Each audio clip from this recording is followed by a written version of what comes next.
পূর্ব মেদিনীপুরের শুভেন্দু অধিকারীর বিধানসভা কেন্দ্র নন্দীগ্রামের মোহাম্মদপুর সমবায় কৃষি উন্নয়ন সমিতির নির্বাচনে জয় জয়কার বিজেপির। নন্দীগ্রামের মোহাম্মদপুর সমবায় কৃষি উন্নয়ন সমিতির নির্বাচনে 9 জন প্রতিনিধির মধ্যে 9 জনই ভারতীয় জনতা পার্টির প্রতিনিধি জয় লাভ করেছেন। নন্দীগ্রামের মোহাম্মদপুর সমবায় কৃষি উন্নয়ন সমিতির নির্বাচনে 9টি আসনের মধ্যে তৃণমূল কংগ্রেস 9টি আসনে এবং বিজেপি 9টি আসনে প্রার্থী দিয়েছিল।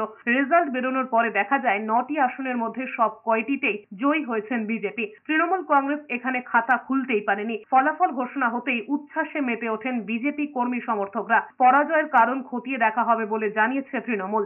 আমাদের 9টি আসন ছিল, 9টি আসনে 9টি